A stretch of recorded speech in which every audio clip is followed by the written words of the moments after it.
FSN Radio. It's all about what's next. Go to financialsurvivalnetwork.com and sign up for your free weekly newsletter. You'll also get 3 free reports. The Financial Survival Network. It's all about what's next. Welcome. You are listening to the Financial Survival Network. I'm Kerry Lutz. Today is March 1st, 2017. So the election's been over for quite a while now. Actually, it's 3 months already. Hard to believe, almost 4 months. But the history has yet to be written. Book has just come out, How Trump Won: The Inside Story of a Revolution. And it's written by 2 people, Larry Schweikart, who's with us now, Joel Pollack, who's senior editor at large for Breitbart News. Book's got an interesting history. It was actually 2 books being done separately. The publisher, Regnery Books, kind of put them together, got the authors together to create one book out of 2 separate books. And Larry, I mean, you've really amazing author, New York Times bestseller. You've written 25 books, and this could perhaps be the most interesting book. You started the book in 2015. You were convinced that Trump was going to be the next president, and you were correct. You're a little bit ahead of me. I became convinced in July of 2015 when I saw Trump speak at the Freedom Fest in Vegas, a libertarian kind of get-together that happens every year. Once I was convinced that he was serious about running, I was convinced that he was going to win. And here we are, March 1st, 2017, almost 2 years later, and he's president. So how did he do it? And first of all, welcome. You know, it's interesting you mentioned a speech there in Vegas, because it was also a speech that really convinced me he was going to win, and that would be the speech that he made in Phoenix, I think about 2 weeks before that. And he had moved, I was vacationing in Phoenix at the time, and he had moved the speech from the Biltmore, which was a venue of about 20-some hundred people, to the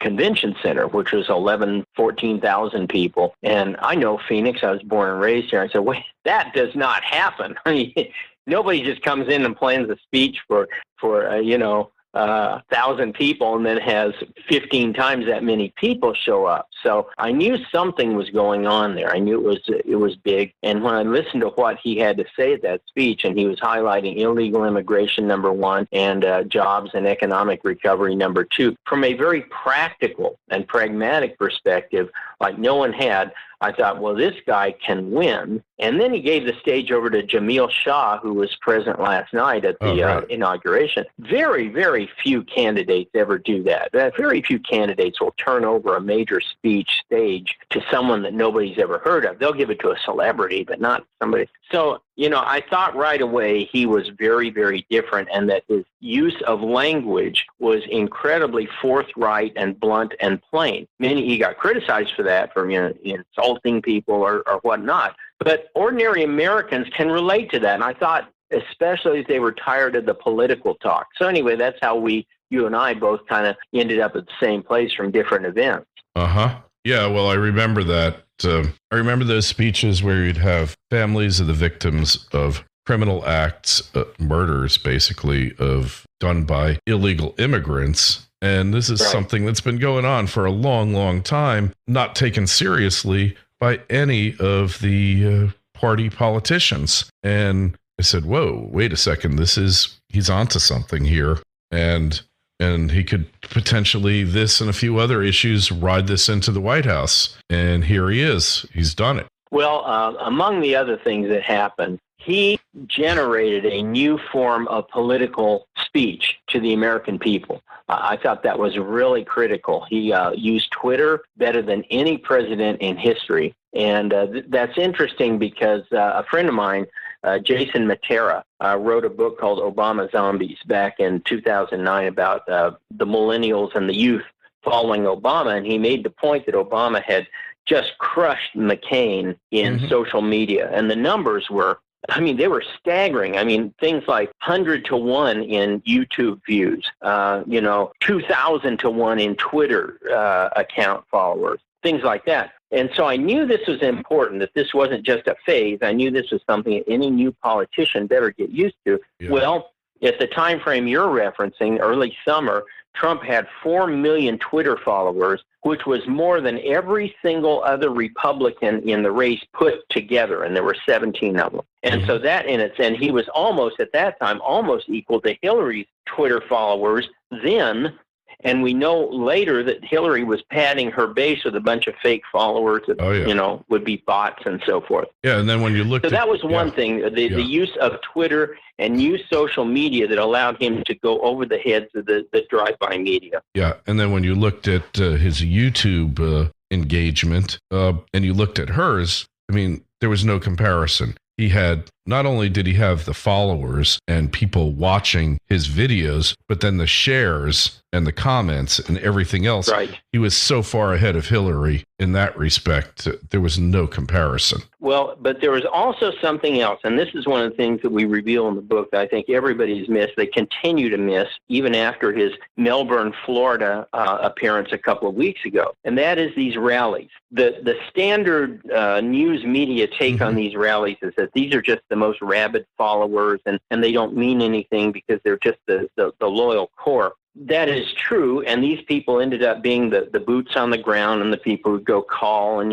walk people to the polls and that kind of stuff. But the real value of the rallies that nobody got is that they allowed Trump to use local media to go over the heads of national media. Yeah, so, for example, he's in Phoenix. So he's going to be on all 4 local channels here in Phoenix, and the nature of local news is that they will give you more time unvarnished. They will give you anywhere from 30 seconds to maybe a full minute without a bunch of commentary, and they don't have a panel of idiots afterwards talking about what you just said, whereas CNN will play maybe 15 to 30 seconds and then cut to 5 minutes of people saying, well, he said this, but he doesn't mean it. And in the local media, you got an absolute reversal of that metric. So your time speaking directly to the people in local markets was huge. It was worth millions and millions of dollars, and I confirmed that with Steve Bannon, his chief strategist and CEO in the campaign. He said, yep, that's exactly right. Yeah, so, of course, because the local media can't ignore the story, but the national media is only too happy to ignore the story. And I don't agree that just because, well, look, his last rally in Michigan, which nobody expected him to win, Larry, he had 31,000 people there. So you can't just tell me. Let me tell you about that Michigan rally. Right. I had a source on the ground, a local pollster in, the county escapes me now. It's right north of Detroit. It's a swing county, but more Democrat. It was Warren. It'll come to me in a minute. Not Oakland, but Warren, Michigan, I think, maybe. Shoot, it's in the book. Anyway, this was a key county, and a Democrat can't win Michigan without winning this county. Trump did a rally in that county, and the one that you said had 31,000 people, and my source, this pollster, was on the ground at that rally. He said, I have never seen so many blue-collar union workers at a Republican rally in my life. He told me, and this was a week before the election, he said, Trump is up at least by 1 here in Michigan, and if he just doesn't get destroyed out of Detroit, he will win Michigan. And so I was pretty sure going in, I thought he was going to win Michigan. Yeah, and let's not forget, Detroit has lost a lot of its population and a lot of the machine that other presidents Democrats have relied upon to sweep them into the White House there. Well, I'm glad you brought that up. Let's talk about another Democrat city, Cleveland, Ohio. Yeah. Because I was teaching at the University of Dayton at the time, and another thing early in 2016 that told me Trump had Ohio in the bag, and in fact, I was texting people at Team Trump saying, you're wasting time in Ohio, you've got it, Ohio is in the bag. Well, why did I think that? Cuyahoga County, which is Ohio's version of Detroit, heavily, heavily Democratic. In early 2016, there were new published reports of voter registration changes. And the upshot is that a Democrat has to win Cuyahoga County by about 175,000 votes to even have a hope of carrying Ohio? Well, these voter registration changes showed that the Democrats were down in Cuyahoga County alone by almost 100,000 votes. And just there's no way you can win Ohio and start off in Cuyahoga down 100,000 votes. It's just not going to happen. Right. So I was telling this to Team Trump, similar things. We were following similar changes in Florida and North Carolina. And then the other thing that we were tracking was this very low rate of participation by blacks, especially in North Carolina, Florida, and Pennsylvania, where they were down anywhere from 3 to 8%. And in fact, Philadelphia, Hillary got crushed in Philadelphia. She won it big, but in terms of how she did versus Obama in 2012, it wasn't even close. Trump got 250,000 more votes in Pennsylvania than Romney did in 2012. Yeah. And then Milwaukee, I should say Wisconsin, I knew that he was going to win there because, again, the same thing as Michigan. Milwaukee, you have to win Milwaukee by a lot to take the entire state, especially those northern suburbs. You've got to win them as well. Well, if you called Wisconsin, you get a gold star because you're the only person I know anywhere. We didn't call Wisconsin. We had no idea that he was going to win. Can I tell you why? And this was the genius of Trump. Okay, Reince Priebus and Scott Walker. Okay, and that's why he won Wisconsin. All right. You got the inside track. Scott Walker really went to bat for Trump in spite of the acrimony of the primaries. And that's why I knew he was going to win it. Plus, I call the Midwest the Brexit states. The only reason why he lost Minnesota was because of the voter fraud. And I called Iowa as well. Iowa. Let me give you some inside info on Minnesota. One of the things that happened during this campaign was I got to know the most accurate pollster in the entire 2016 campaign, People's Pundit Daily. They had the national race at Hillary 1.5, but they had Trump winning Florida, North Carolina, Pennsylvania, and Michigan in their last poll, but they did not have Wisconsin. Here's what Richard Barris, the head of People's Pundit Daily, told me about Minnesota. Their polling, as the election drew closer, showed Trump surging like crazy. On election day, outside of Minneapolis, Trump won Minnesota 2-1. What flipped Minnesota, he said, was the Access Hollywood tape that affected early voting. Trump lost early voting in Minnesota pretty big, and a lot of that came right during that Access Hollywood tape. He also confirmed what I thought and was told by Bannon, that Trump lost New Hampshire, really, because of the Access Hollywood tape. Without that, he would have won New Hampshire. Yeah, well, I guess people just don't read about WikiLeaks. What can you do? The WikiLeaks was far worse than any 4-letter word Trump could have strung together, or a 6-letter word, but that's just my opinion. But what all this comes down to is a very amazing statistic because, you can look at the glass half full or glass half empty. Trump barely won in a number of states. That's true. Hillary racked up this very large popular vote in California and New York that is fairly meaningless. That's true. But here's the number that certainly Democrats want to ignore.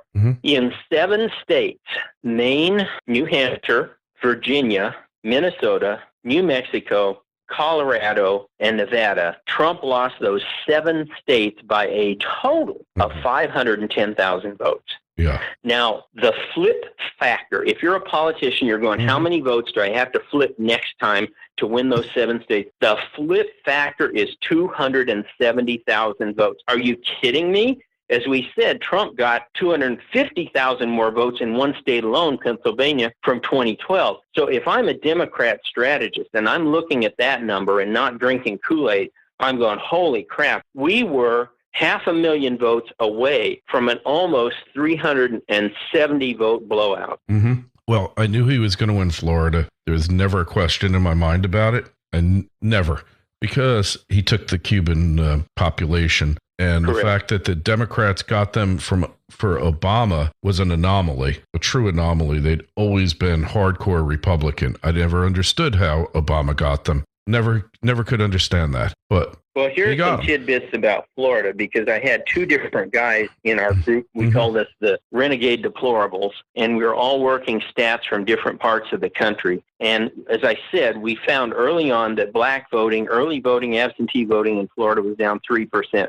3% in Florida, 115,000 votes. Yep. And Obama only won Florida by 75,000. So that's huge in and of itself. But you'll love this story. On Election Day itself, one of the guys who didn't want to be identified in the book, he flew up to be with Team Trump in New York. And he calls me when he gets there on Election Day. He goes, we're losing Florida. Oh, my gosh, the votes are coming in. We're losing Florida. And I said, no, you're not. What you're seeing are the early and absentee votes being posted first, and those had a Democrat lead. But we always catch up on Election Day. And so I had to talk Team Trump off the ledge there. I said, just relax. When that panhandle comes in, you'll be in good shape. And sure enough, it went that way. Yeah. No, I knew he was going to win Florida. Iowa, it went for Cruz in the primary, but that looked like there was a lot of shenanigans going on there. Let's talk about Cruz, because I think a lot of Trump voters started off as Cruz supporters. And I think Cruz had a problem that really hasn't yet been identified in the mainstream media. And that was he kind of began his race as the Christian conservative. And everyone expected that he, not Trump, would take all the evangelical voters. And I think, since you mentioned the shenanigans, I think what really happened to Ted was, if you're going to run as the Holy Joe, for want of a better word, if you're going to run as Holy Joe, you cannot have the slightest whiff of scandal. You better walk on water. In Iowa, when you better walk on water. Exactly. And, when the National Enquirer stuff, and by the way, I'm convinced if Cruz had been the nominee, you would have seen 50 mistresses come out of the woodwork. Oh, my God. Right or wrong, true or false, it wouldn't matter. They would have had him coming out. Yeah, I'm sure it was true. I mean, I've got some inside sources from his behavior when he was in Texas. And look, none of us are saints, okay? But don't run as a saint when you're a sinner. That's right. Okay? That's right. Like you said, the number one rule of politics for when you're going to run for the Christian right is, you better have nothing to hide. Better be pure. Yeah. Well, and that's why hypocrisy, people could accuse Trump of hypocrisy and it didn't matter, because he never pretended to run as a saint, and his background was out there for everyone to see. And so it's one of the reasons why people better give up accusing Democrats of being hypocrites, because they don't claim to be saints, and that's not going to work on this. They're proud hypocrites. They're proud hypocrites. I mean, look, let's face the facts here. They're proud of it, and, they just call out the hypocrisy on the right. Rightfully so. And look, don't hold yourself out to be something you're not. And nobody likes a hypocrite, regardless what side of the aisle they're on. So, hey, let's get back to how things turned out. So when you look at the states, all right, so certain states are just so predictable, you don't even have to look at them. The states that are interesting is Pennsylvania. Let's go back to that for a minute. That one surprised me. I really didn't believe that he was going to turn it, because Philadelphia, and to a lesser extent, Pittsburgh, got a really rich history of voter fraud. They don't even have polling places in public places. They have them like in Italian restaurants. You could not get away with that. But you get good pasta when you go to vote, right? Yeah. Well, like in Florida,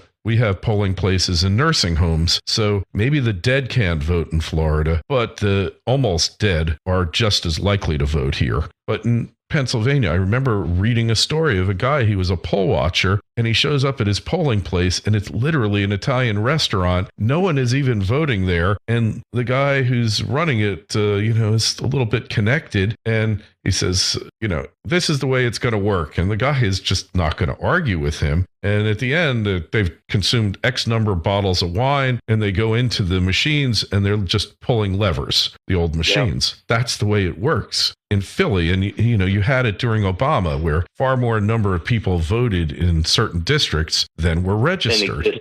Yeah. Well, here's what I think happened in Pennsylvania. And Selena Zito, who is a very good writer, was on this from from the beginning. She's a Pittsburgh native, and she constantly was going outside of Philadelphia and Pittsburgh, and she found overwhelming support for Trump there. We're not talking about just marginal support. We're talking about overwhelming support. So the only question was, how many votes could you get out of Philadelphia? And as I pointed out before, the key was African-American support was down 3 to 4% in Philadelphia and Pittsburgh. And without that, the numbers just aren't there. I said that Trump had about 250,000 more votes than Romney, but Hillary had many, many thousand votes fewer than Obama. Not just there, but in Wisconsin and in Michigan. And, you mentioned Florida. The interesting thing is that in Florida, Hillary outperformed Obama, and she outperformed him in Ohio, too, and still got scobbed.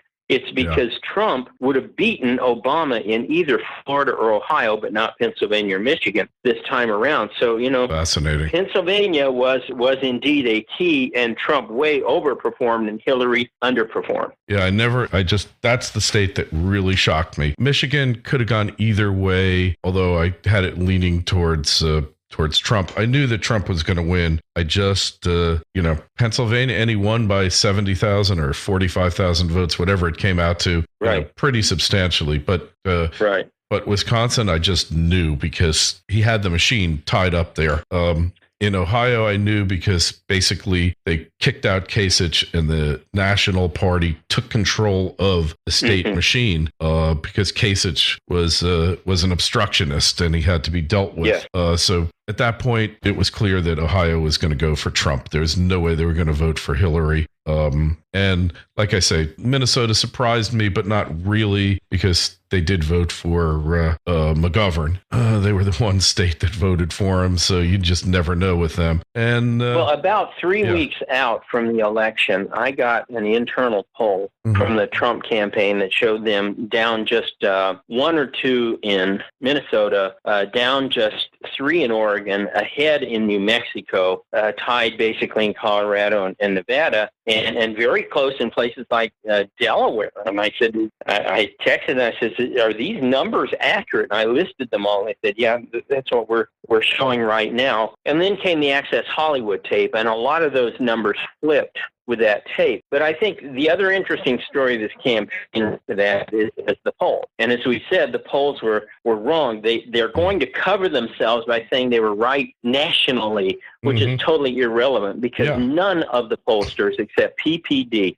none of them had Michigan or Pennsylvania, and most of them had Hillary winning Florida or North Carolina. And so what you had was this national polling network that was basically perpetrating lies. And in the book, we conclude, and this was confirmed by a source, that Hillary basically stopped internal polling toward the end because she was so convinced that the national polls were right. They didn't need to do any more internal polling. They did some, but nothing like what they should have done. And so it's ironic that in the end, she was basically lied to by the fake poll network that was lying to the American people. Yeah, might have suppressed some of her turnout as well, ironically.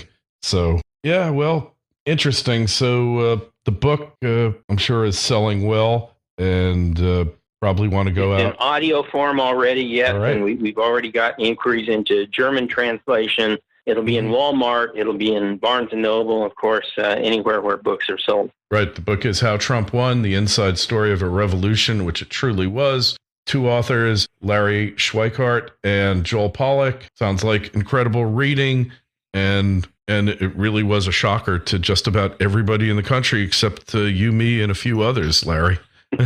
Right.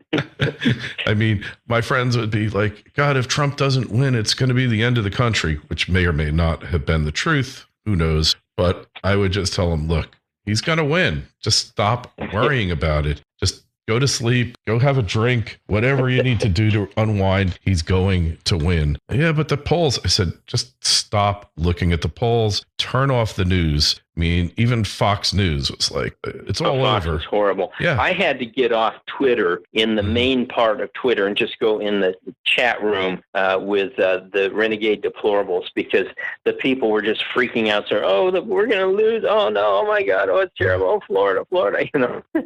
Yeah. Well, I knew that he was going to win. There was never a doubt in my mind, just never a doubt. It's maybe I was crazy and it just came out to be that he won, but I knew that he was going to win.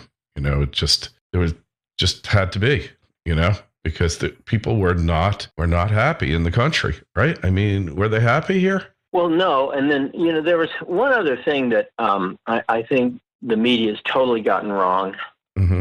And that is that Trump speak and kind of how he handles and frames issues involves a lot of combativeness. And where George W. Bush, whether you think his policies are right or wrong, fact is for 8 years, the Democrats hammered him. And as a matter of strategy, he and Karl Rove did not respond in any way. Right. They thought it was more important to just do what they were going to do, and history would tell the tale. Well, fact is that, perceptions become reality. And if you get hammered without response for 8 years, I don't care who you are, you're going to start to see numbers move in terms of support.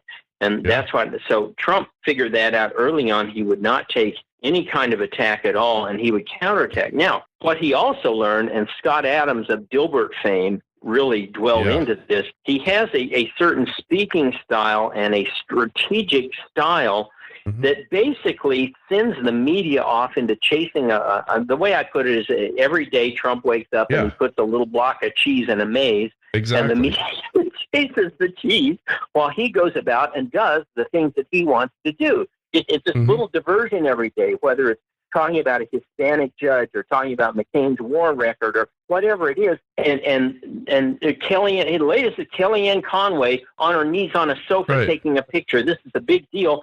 And that picture is shot out throughout the country. And what does it show? 80 black college heads talking with Trump. That's the picture everybody sees.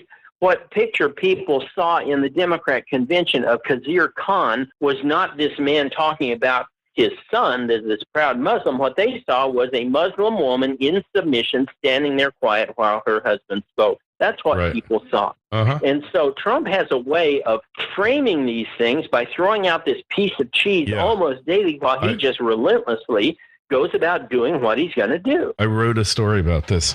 So here's the deal. I was watching, and we've got to wrap up, but I'm watching a CBS reporter being interviewed about how they cover Trump. And what they do, they have somebody get up at 5:30 in the morning to check out his latest Twitter feed. And then that person, depending on what's in the feed, calls up other reporters and says, you better get on this because he said this about Muslims or he said this about trade or this about Russia or China or whatever. And he dictates their assignments. And picture that in every newsroom on the planet, and then he sends them off on a wild goose chase. And he says, all right, he calls his staff in and says, what do we got planned for today?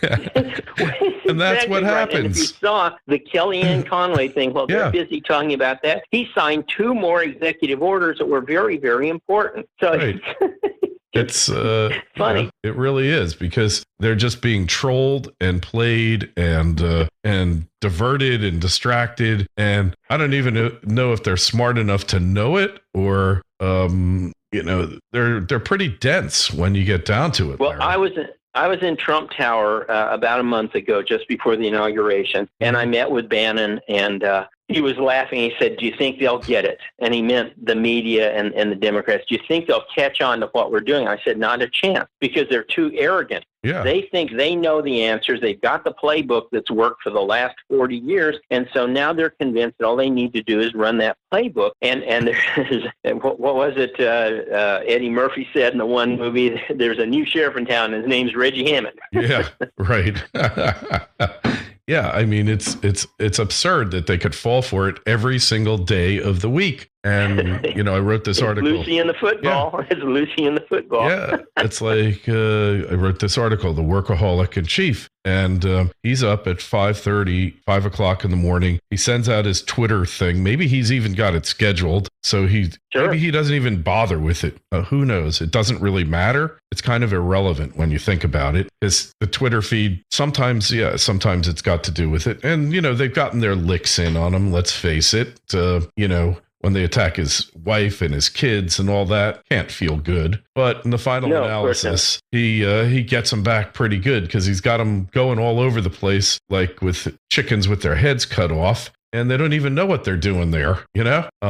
You ought to just send somebody out. You mentioned workaholic, and we got time for this. Let me just slip this in. You know, supposedly Obama has a shadow government that is organizing to interrupt or stop Trump. And one of the problems of this is that for 8 years, Obama was anything but a workaholic. He took more vacations than any president in history. I mentioned that. And if he had Trump's work ethic, we would be sunk as a nation. The nation would already be finished because all of that agenda would not only be implemented, it would be implemented in a way you could never repeal it. But thank God that he was a vacationer. A slacker. He was a slacker. Yeah. Well, I mentioned that also, that he would do anything he could, everything in his power to avoid putting in a full day at the Oval Office, you know? Sure. He'd be watching sports, ESPN, anything he could do just to avoid it. I mean, that's the nature of those guys. But Trump, 20 hours a day, and he's surrounding himself with workaholics as well. I mean, that's well. I asked an intern at Trump Tower.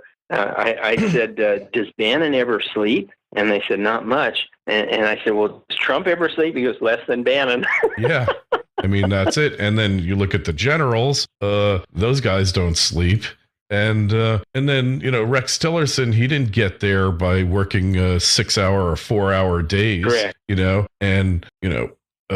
Go down the line. I mean, I can't say for the Washington insiders, I don't know, but if they're not performing, they'll be out the door pretty quick, That's right. Yeah, so that's why, and Rudy Giuliani, he was known when he was mayor of New York, he had a cot in the basement of City Hall, and during the week, he never went home. He just took cat naps in the basement. I mean, that's what the guy did. So that's they have no idea what's in store for them. So I would like to just see Trump kind of Twitter out something really major is going on in the Aleutian Islands. We've got to get on it right away. This could destroy the administration. Oops. They'd consume them for 6 months. Yeah, and then delete it right away. Oops, shouldn't have done that. Delete it. And then all these reporters go up to the Aleutian Islands, freezing their butts off. What was he talking about? What the heck? I don't understand. We're here. What did he mean? Just to troll them over there, right? Wouldn't you love it? Yeah, that would be terrific. Well, and they do it, They would definitely do it, wouldn't they? I think certainly that they wake up every day and they have in mind that there's a diversionary practice for the press almost daily. Yeah. So, I mean, it would be a lot of fun to just send them off on wild goose chases and, let's send them off to the most disgusting hellholes on the planet, and you could do like where's Waldo, where are the reporters, and just keep sending them there for like trivial matters, right? Something happened to General Madison. He's in the Aleutians. Oops, shouldn't have done that. He's in Venezuela now. Yeah. Oh God. Oops. No, where is he now? And just keep them going. They don't even know how they're being played. And I am proposing to the publisher that we have a follow-up book called How Trump Keeps Winning. Yeah. Hey, I like that. That's good. And look, I didn't mention before, but my prior life as an attorney did a couple of minor matters for him. And I was up in Trump Tower talking to him. The guy is not stupid here, like he's made out to be by the press. I mean, I don't know where this meme came from that Trump is a stupid buffoon. The guy happens to be very bright on the uptake. He's no dummy. Let's dispense with that one right away. He's not a stupid person. All right. Right. And he is successful. I was in the Oval Office in 2006 with a number of historians like John Keegan and Victor Davis Hanson with President Bush talking military history. We were in there for over an hour and a half, and he by all means was not stupid. He not only knew all the books and the scholarly stuff that was being written about, but he knew the point of all of them and what authors, where their direction was and everything else. So I think this is just kind of a standard thing that the left uses. Yeah, just a meme. All right. Well, hey, so Larry, just tell us the book, Amazon, obviously Barnes and Nobles, all the places. You have a blog or a website we can find you? Sure. PatriotsHistoryUSA.com, all one word. PatriotsHistoryUSA.com has all my books. book is How Trump Won. It's available by Blackstone in audio. It's available at Walmart, Barnes & Noble, Amazon, and it's a terrific read. All right. So we will have a link to this site in our site, financialsurvivalnetwork.com. Any questions, comments on this interview or others, send me an email, kl@kerrylutz.com. That's kl@kerrylutz.com. Twitter feed is @kerrylutz. We'll tweet this out. And the Facebook page is Financial Survival Network. Oh, by the way, I keep forgetting to mention this. It's really easy to subscribe to the show. So if you've got the iTunes program, either on a Mac or a PC, you just go to the iTunes store, type in Kerry Lutz or Financial Survival Network. Show comes up. You click the subscribe button. Automatically, every time we do a new show, it comes right to your computer. You just click it and listen, and you can do that on your smartphones. You can do it on your tablets, all that. Larry, it's been a total pleasure. It's been fun hearing the inside stories here. It kind of jives with what I thought was going on already, and God, it must have been a lot of fun writing the book, kind of writing history before it happens. And I'd love to have you and your co-author come back at some point in the future and kind of talk about these stories and fill us in on everything we wanted to know, but nobody's told us about. Absolutely, anytime, and you know how to get a hold of me through the Renegade Publicist. Yeah, we totally want you on and want to hear all the deep, dark secrets there, because he was Joel Pollack, senior editor at large for Breitbart. He was in there, and he also wrote an article not too long ago that Steve Bannon is not an anti-Semite, doesn't hate us Jews, which I never had any doubt about, but another meme perpetrated by the mainstream, lamestream, or what I like best, Larry, is legacy media. Legacy, yeah. Okay, well, thank you, Kerry. I appreciate it. Hey, it's been a total pleasure. Great luck on the book. I'm going to pick up a copy now. Good luck. All right, see ya. FSN Radio. It's all about what's next. Go to financialsurvivalnetwork.com and sign up for your free weekly newsletter. You'll also get 3 free reports. The Financial Survival Network. It's all about what's next.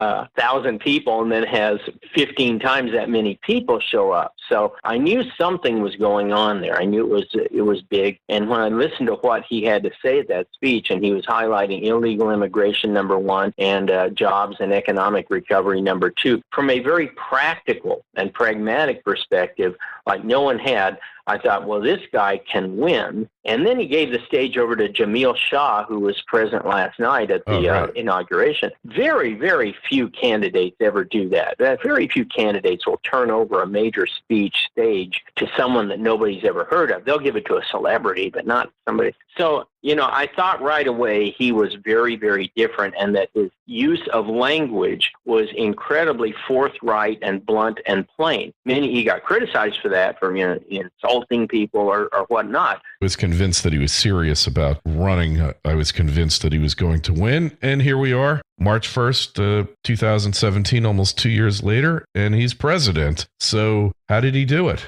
And first of all, welcome. It's interesting you mentioned a speech there in Vegas, because it was also a speech that really convinced me he was going to win, and that would be the speech that he made in Phoenix, I think about 2 weeks before that. And he had moved, I was vacationing in Phoenix at the time, and he had moved the speech from the Biltmore, which was a venue of about 20-some hundred people, to the convention center, which was 14,000 people. And I know Phoenix. I was born and raised here. I said, wait, that does not happen. I mean, nobody just comes in and plans a speech for FSN Radio. It's all about what's next. Go to financialsurvivalnetwork.com and sign up for your free weekly newsletter. You'll also get 3 free reports. The Financial Survival Network. It's all about what's next. Welcome. You are listening to the Financial Survival Network. I'm Kerry Lutz. Today is March 1st, 2017. So the election's been over for quite a while now. Actually, it's 3 months already. Hard to believe, almost 4 months. But the history has yet to be written. Book has just come out. How Trump Won the Inside Story of a Revolution. And it's written by two people, Larry Schweikart, who's with us now, Joel Pollack, who's senior editor at large for Breitbart News. Book's got an interesting history. It was actually two books being done separately. The publisher, Regnery Books, kind of put them together, got the authors together to create one book out of two separate books. And Larry, I mean, you've really amazing author, New York Times bestseller. You've written 25 books, and this could perhaps be the most interesting book. You started the book in 2015. You were convinced that Trump was going to be the next president, and you were correct. You're a little bit ahead of me. I became convinced in July of 2015 when I saw Trump speak at the Freedom Fest in Vegas, a libertarian kind of get-together that happens every year. But ordinary Americans can relate to that, and I thought, especially if they were tired of the political talk. So anyway, that's how you and I both kind of ended up at the same place from different events.